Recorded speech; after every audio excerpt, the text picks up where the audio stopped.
सुदामा की पहली विशेषता यह है कि वो भगवान श्री कृष्ण के सखा हैं, भगवान श्री कृष्ण के मित्र हैं। और दूसरी ब्राह्मण है। ब्राह्मण है। ब्राह्मण कौन है? पहली विशेषता यह है कि भगवान की कृपा ने उन्हें भगवान का सखा बना दिया, और दूसरी विशेषता उनको जन्मना प्राप्त है, जन्म से प्राप्त है। वो कौन सा विशेषण है? ब्राह्मणो। ये ब्राह्मण है।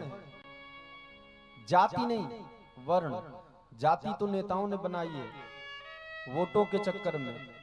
हमारे सनातन संस्कृति के किसी भी शास्त्र में जाति का उल्लेख नहीं है। जाति तो संसार में दो ही हैं, प्रकृति और पुरुष, बस। तीसरी कोई जाति नहीं है। वर्ण है, और वर्ण व्यवस्था का नाम है, अलगाव का सूचक नहीं है। वर्ण व्यवस्था का नाम है, भेदभाव का सूचक है ही नहीं। वर्ण वर्ण एक व्यवस्था है। और ये सुदामा जी की विशेषता में श्री सुखदेव जी ने इशारा किया है कि ब्राह्मणो, ब्राह्मण है। ब्राह्मण किसे कहते हैं?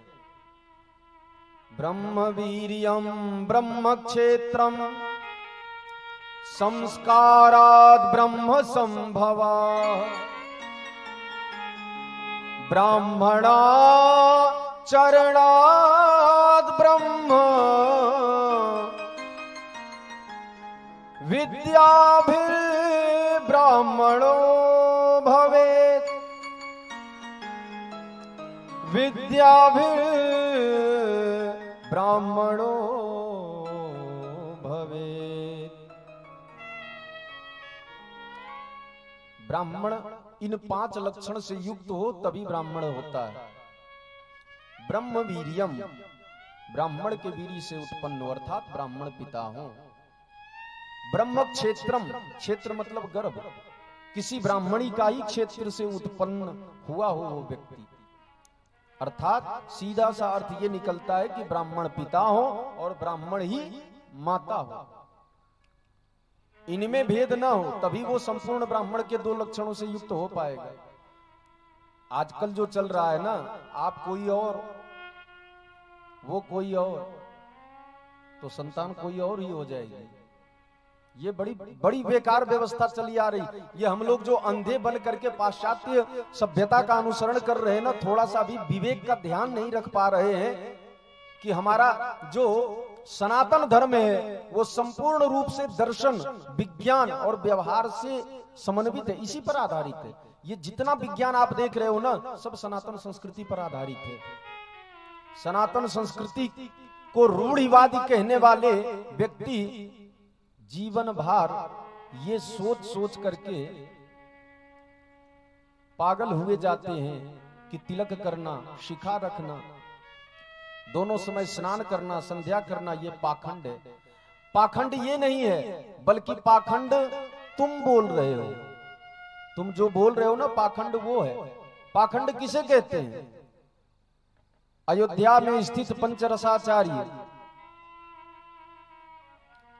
साकेतवासी श्री राम हर्षण दास जी महाराज, जो समस्त वैष्णवों के प्रातः स्मरणीय हैं, वो पाखंड का कुछ ऐसा अर्थ करते थे, जो पालन करने योग्य धर्म का खंडन करे वही पाखंड है। माता पिता का आदर करना पालन करने योग्य धर्म है कि नहीं है? आज माता पिता का आदर आप करते हो? आजकल जो कॉन्वेंट में शिक्षा आपको दी जा रही है, उससे आप माता पिता को कभी प्रणाम कर पाओगे क्या? क्या शिक्षा दी जाती है? सुबह उठते ही बच्चे अपने माँ को क्या कहते हैं? Good morning mom, hi dad, कहते हैं कि नहीं? हंस लो, अच्छा लगता है, लेकिन बड़े दुख की बात है, अगर आप गुड मॉर्निंग कहोगे तो माँ आपको आशीर्वाद देगी क्या? बदले में वो भी यही कहेगी गुड मॉर्निंग बेटा। लो, तो आशीर्वाद की परंपरा हमारी नष्ट हो गई। अरे मैकाले ने अपने पिता को, अपने बाप को चिट्ठी लिखी थी कि पिताजी, मैं भारतवर्ष को बौद्धिक रूप से गुलाम नहीं बना पाया, लेकिन चिंता मत करो, मैं यहाँ 26 प्रकार के श्राप का पेड़ लगा करके जा रहा हूं। वो 26 प्रकार का श्राप अल्फाबेट है, ABCD आदि। ये अल्फाबेट क्या है? हम भारतीयों के लिए श्राप है। उसने अपने पिता को चिट्ठी लिखी कि पिताजी, अभी तो भारत स्वतंत्र हो रहा है, लेकिन मैं ऐसा बीज बो के जा रहा हूं कि 100-200 वर्षों में लोग नाम के हिंदू रहेंगे, नाम के सनातनी रहेंगे, भीतर से पूरी तरह से अंग्रेज बन जाएंगे।